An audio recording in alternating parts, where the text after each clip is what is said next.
പശ്ചിമേഷ്യ വീണ്ടും കനലിലാവുകയാണ്. ലോകം കണ്ട ഏറ്റവും വലിയ വിലാപയാത്രകൾക്കാണ് ഇപ്പോൾ ഇറാന്റെ തലസ്ഥാനമായിട്ടുള്ള ടെഹ്റാൻ സാക്ഷ്യം വഹിച്ചുകൊണ്ടിരിക്കുന്നത്. ഇസ്രയേൽ വ്യോമാക്രമണത്തിൽ കൊല്ലപ്പെട്ട ഇറാന്റെ പരമോന്നത നേതാവ് അയത്തുള്ള അലി ഖംനയുടെ ഭൗതിക ശരീരം വഹിച്ചുകൊണ്ടുള്ള വിലാപയാത്രയിൽ ലക്ഷക്കണക്കിന് ജനങ്ങളാണ് തെരുവിലിറങ്ങിയിരിക്കുന്നത്. കയ്യിൽ ചുവന്ന പ്രതികാര പതാകകളേന്തി അമേരിക്കയ്ക്ക് മരണം, ഇസ്രയേലിന് മരണം എന്ന മുദ്രാവാക്യങ്ങളുമായിട്ട് ജനക്കൂട്ടം ടെഹ്റാനിലെ തെരുവുകളെ പ്രകമ്പനം കൊള്ളിക്കുകയാണ്. എന്നാൽ ഈ വിലാപയാത്രകൾക്കിടയിലും ഇറാനെ ചുറ്റിപ്പറ്റി നടക്കുന്നത് വലിയ അന്താരാഷ്ട്ര രാഷ്ട്രീയ നാടകങ്ങളാണ്. സംസ്കാര ചടങ്ങുകൾക്കായിട്ട് ഇറാന്റെ മുതിർന്ന രാഷ്ട്രീയ സൈനിക നേതാക്കൾ മുഴുവൻ ഒരേ സ്ഥലത്ത് ഒത്തുകൂടിയപ്പോൾ പ്രസിഡന്റ് ഡൊണാൾഡ് ട്രംപ് നടത്തിയ വിവാദ പരാമർശമാണ് ഇപ്പോൾ ആഗോളതലത്തിൽ വലിയ ചർച്ചയായിരിക്കുന്നത്. എന്തായാലും ഇറാന്റെ മുഴുവൻ നേതൃനിരയും ഇപ്പോൾ ഒരിടത്തുണ്ട്. ഒറ്റ വെടിക്ക് അവരെയെല്ലാം ഇല്ലാതാക്കാൻ അമേരിക്കയ്ക്ക് സാധിക്കും എന്നായിരുന്നു ട്രംപ് പറഞ്ഞത്. എന്നാൽ ഈ ചർച്ചകൾ മുന്നോട്ട് കൊണ്ടുപോകേണ്ടതിനാൽ അതിന് മുതിരില്ല എന്നും ഇറാന് വിലാപ ചടങ്ങുകൾക്കായിട്ട് തങ്ങൾ ഒരാഴ്ച അവധി നൽകിയതാണ് എന്നും ട്രംപ് മാധ്യമങ്ങളോട് പരിഹസിച്ചാണ് പറയുന്നത്. വിലാപയാത്രയിൽ ഒഴുകിയെത്തിയ ജനക്കൂട്ടത്തെ വ്യാജ കണ്ണീർ എന്ന് വിളിച്ച് അധിക്ഷേപിക്കാനും ട്രംപ് മറന്നില്ല.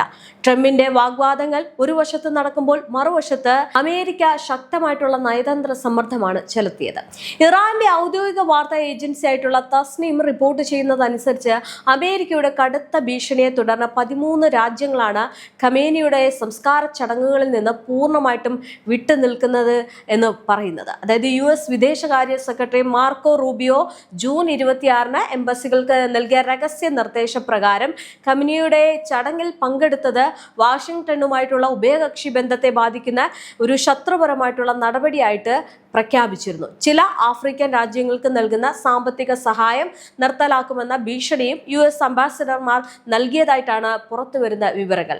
അതേസമയം തന്നെ ഇറാന്റെ പുതിയ ഭരണ നേതൃത്വത്തിലും വലിയ മാറ്റങ്ങളാണ് ദൃശ്യമാകുന്നത്. ഈ അയത്തുള്ള അലി ഖംനയുടെ മരണത്തെ തുടർന്ന് അദ്ദേഹത്തിന്റെ മകൻ അയത്തുള്ള മുജ്തബ ഖമേനി ഇറാന്റെ പുതിയ പരമോന്നത നേതാവായിട്ട് ചുമതലയേറ്റത് നമുക്കറിയാവുന്ന കാര്യമാണ്. എന്നാൽ ഇതിൽ കൗതുകകരമായിട്ടുള്ള കാര്യം എന്ന് പറയുന്നത് സ്വന്തം പിതാവിന്റെ വിലാപയാത്രയിൽ പുതിയൊരു പരമോന്നത നേതാവ് മുജ്തബ ഖമേനി ഇതുവരെ പൊതുവേദിയിൽ പ്രത്യക്ഷപ്പെട്ടിട്ടില്ല എന്നതാണ്. സുരക്ഷാ വിദഗ്ധരുടെ കർശന നിർദ്ദേശപ്രകാരം ഇസ്രയേലിന്റെ വധഭീഷണി ഉള്ളതിനാലാണ് അദ്ദേഹം മാറി നിൽക്കുന്നത് എന്നാണ് സൂചന.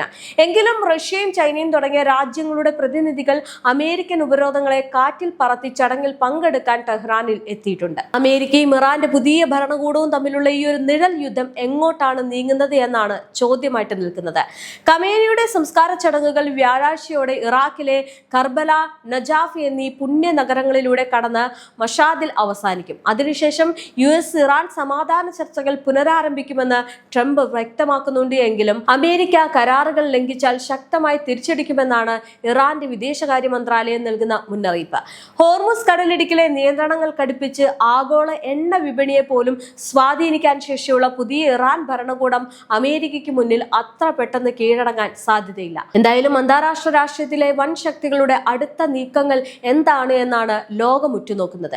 ഈ നയതന്ത്ര യുദ്ധത്തിനിടയിലും ആഗോള സാമ്പത്തിക മേഖലയെ വിറപ്പിക്കുന്ന ഒന്നാമത്തെ നിർണായക നീക്കവുമായിട്ട് ഇറാൻ മുന്നോട്ട് പോവുകയും ചെയ്യുന്നുണ്ട്. ലോകത്തിലെ ആകെ എണ്ണ വിതരണത്തിന്റെ 20% കടന്നു പോകുന്ന തന്ത്രപ്രധാനമായിട്ടുള്ള ഹോർമുസ് കടലിടുക്കിൽ സമ്പൂർണ്ണ നിയന്ത്രണം ഏർപ്പെടുത്താനാണ് ഇറാന്റെ ശ്രമം.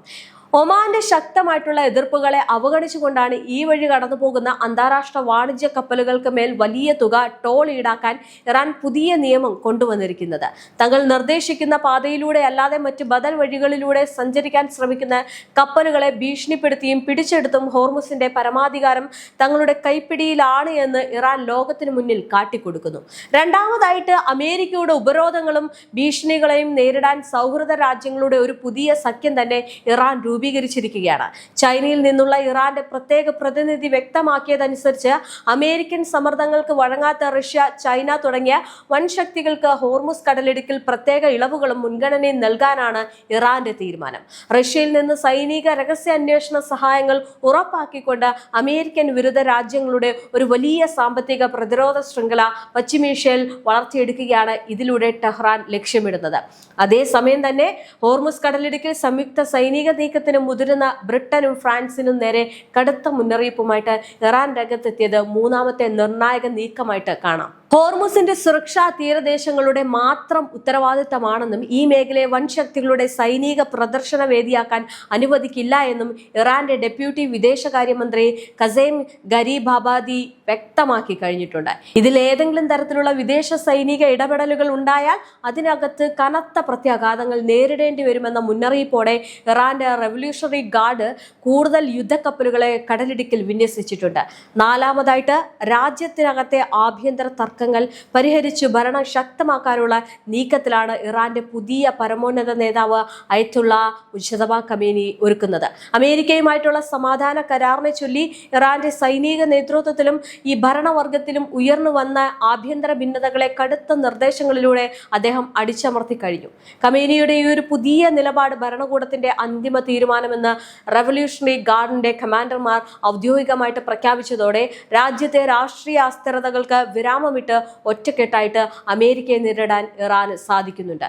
ഇനി അവസാനമായിട്ട് നയതന്ത്ര ചർച്ചകളിൽ തങ്ങളുടെ മേൽക്കൈ നഷ്ടപ്പെടാതിരിക്കാൻ പ്രതിരോധവും ചർച്ചയും ഒരുമിച്ച് കൊണ്ടുപോകുന്ന തന്ത്രമാണ് ഇറാൻ പയറ്റുന്നത്.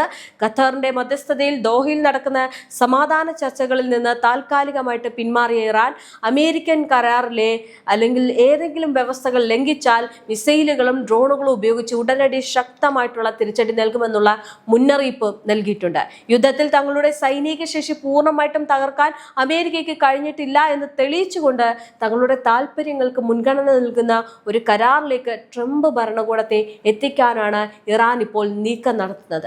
പശ്ചിമേഷ്യയെ കീഴ്മേൽ മറിക്കാൻ പോകുന്ന ഇറാന്റെ ഈ ഒരു നിർണായക നീക്കങ്ങൾ എവിടെ ചെന്ന് അവസാനിക്കുമെന്നത് വരും ദിവസങ്ങളിൽ കാണാം. എന്തായാലും ഒരു കാര്യം ഉറപ്പാണ്, ഈ വിലാപയാത്രയിൽ അമേരിക്കൻ പ്രസിഡന്റ് ഡൊണാൾഡ് ട്രംപിന് തെറ്റി. കാരണം തെരുവിലേക്ക് ജനസാഗരം ഒഴുകിയെത്തിയപ്പോൾ അമേരിക്ക വളരെയധികം ഞെട്ടിയിരിക്കുകയാണ്. കാരണം ഈ ഇറാനെ വെറുക്കുന്നു അല്ലെങ്കിൽ ഇറാന്റെ പരമോന്നത നേതാവിനെ വെറുക്കുന്ന ഒരു ജനമാണ് എന്ന് ചിന്തിച്ചെടുത്ത് അത് മാറ്റി എഴുതുന്ന രീതിയിലായിരുന്നു തെരുവുകളിലെ കോടിക്കണക്കിന് ജനങ്ങളുടെ കരച്ചിലും അവർ ഉയർത്തിയ മുദ്രാവാക്യങ്ങളും. അവർ ഉയർത്തിയ മുദ്രാവാക്യങ്ങളിൽ രണ്ട് കാര്യങ്ങൾ വളരെ വ്യക്തമാണ്. അമേരിക്ക മരിക്കണം, ഇസ്രയേൽ മരിക്കണം എന്ന് പറഞ്ഞുകൊണ്ടായിരുന്നു അവരുടെ മുദ്രാവാക്യങ്ങൾ. അതിൽ നിന്ന് മനസ്സിലാക്കാം ഒരു ജനത മുഴുവൻ ഈ രണ്ട് രാജ്യങ്ങളെ തകർക്കാൻ വേണ്ടി എന്തിനും തയ്യാറായി നിൽക്കുന്നു എന്നുള്ളതാണ്. എന്തായാലും ഈ ജനങ്ങൾ ഒറ്റക്കെട്ടായിട്ട് ഈ പറയുന്ന ഇറാനൊപ്പം നിൽക്കുമ്പോൾ അല്ലെങ്കിൽ IRGCക്കൊപ്പം നിൽക്കുമ്പോൾ, മുജ്തബ ഖമേനിക്കൊപ്പം നിൽക്കുമ്പോൾ ഒരു കാര്യം മനസ്സിലാക്കാം, ഇസ്രയേലിനും അമേരിക്കയ്ക്കും അവിടെ ഒരു വഴിയുമില്ല. അവര് ഈ ഒരു യുദ്ധത്തിൽ നിന്ന് പിന്മാറുകയല്ലാതെ അല്ലെങ്കിൽ അടിയറവ് പറയുകയല്ലാതെ മറ്റൊരു മാർഗമില്ല. ഏതെങ്കിലും തരത്തിൽ യുദ്ധം മുന്നോട്ട് കൊണ്ടുപോകാനാണ് നിങ്ങളുടെ തീരുമാനമെങ്കിൽ വരാൻ പോകുന്നത് ഏറ്റവും വലിയൊരു മഹാമാരി ആയിരിക്കും എന്നതിൽ യാതൊരു സംശയമില്ല. അതിനുള്ള മുന്നറിയിപ്പാണ് ആ ജനങ്ങളിൽ നിന്ന് ഇറാൻ ഇപ്പോൾ ലോകത്തിന് മുന്നിൽ വിളിച്ചു കാട്ടുന്നത്.